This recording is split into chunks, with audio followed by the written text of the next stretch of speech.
Dozens of Fano fighters have surrendered after their commander was killed by another Fano commander. Welcome to my views and news. Thanks for watching the channel. Two main news stories in this video. Firstly, internal divisions continuing in Amhara among Fano groups. Secondly, uh, religious elders are trying to de-escalate the tensions between federal government and Tigray. A senior delegation landed at airport in Mekelle, Tigray today. Any prospect of de-escalation? Let's start from Tigray, then we'll talk about what happened in the Amhara region. A few days ago, when Ethiopian PM addressed the parliament, he asked religious elders, businessmen, diplomats to intervene to uh, find a peaceful solution to the conflict, to avert a likely war. War, obviously, in Tigray, between Tigray and federal government. And when Bhima Abiy addressed the parliament, he had said that this time the war could be deadlier, more destructive. After that, we saw that religious elders from Tigray, they went to Addis Ababa. But the delegation was not inclusive.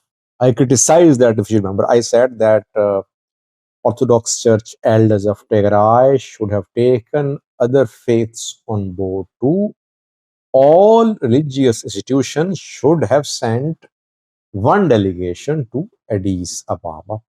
Tigray definitely has more Orthodox, majority in Tigray is Orthodox, no doubt, but Muslims here, others too. That is why a representative delegation should have been formed. It did not happen.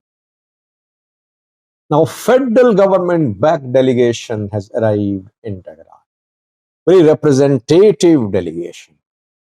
Delegation has reportedly 21 religious elders. They are from 7 religions or faiths, 3 from each. So I think federal government-backed religious delegation did the right thing. It took all the religious institutions on board and formed one delegation. That is what should have been done by Tigray, those elders too.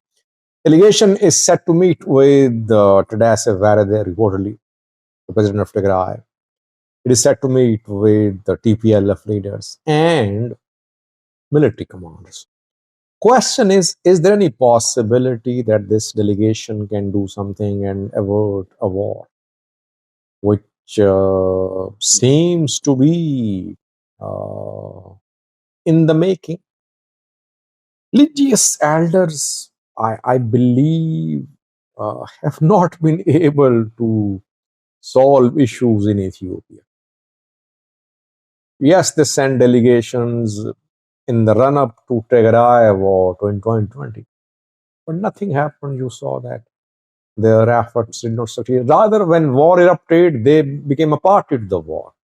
People like Abune Abraham, Abune Petros, they stood on the side of the government to crush Tigray fighters. So they became divided. Abune Matthias called the attack on Tigray genocide. Is Tigrayan. So Orthodox Church, which is the main religious institution in Ethiopia, became split. Why? Because the church, other religious institutions, they're heavily politicized.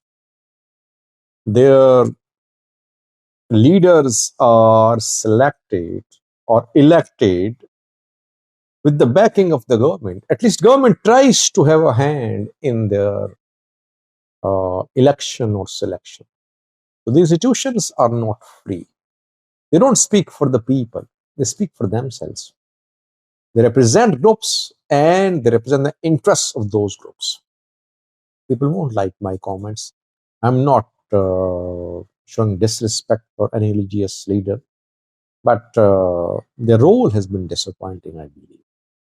Now, our second news story is from the Amhara region, where dozens of Fano fighters have surrendered in the last 2 or 3 days.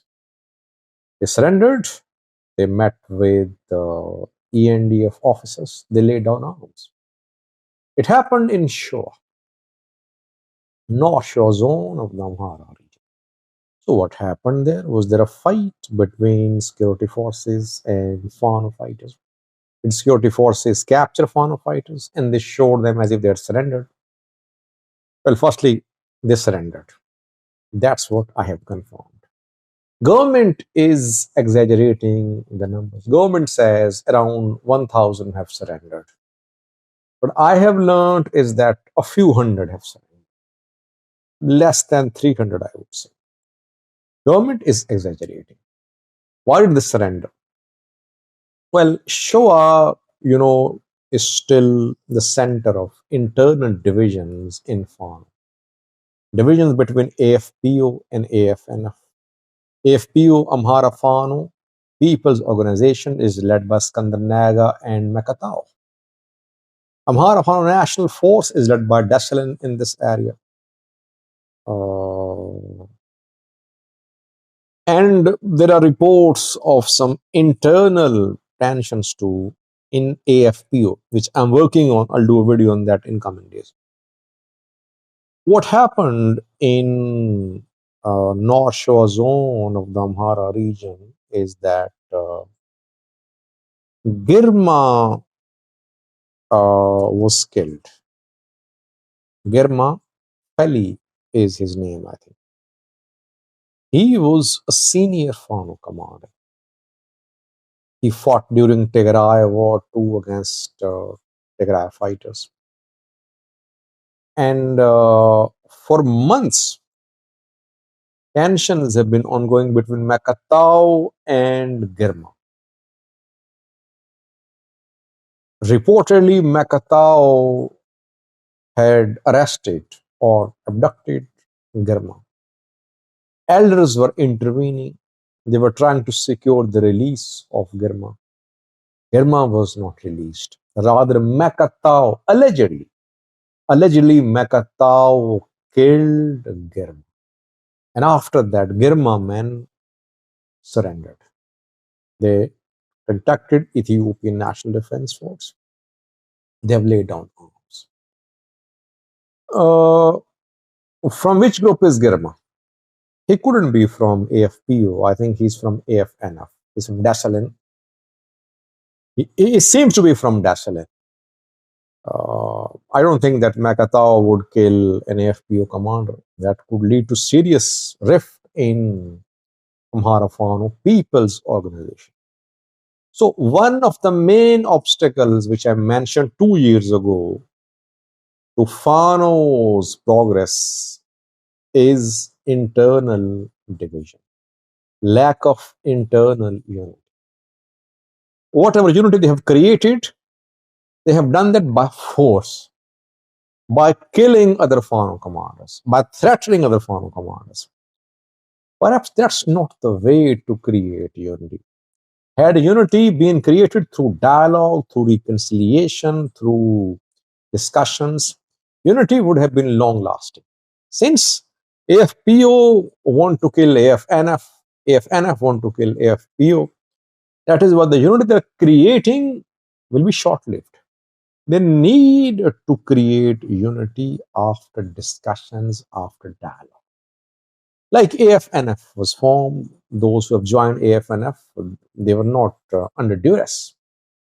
AFNF and AFPO will have to sit if they want to work and achieve some results. Otherwise, they will continue fighting each other. Government will definitely fuel these divisions, and foreign commanders will continue killing each other. Thanks for watching.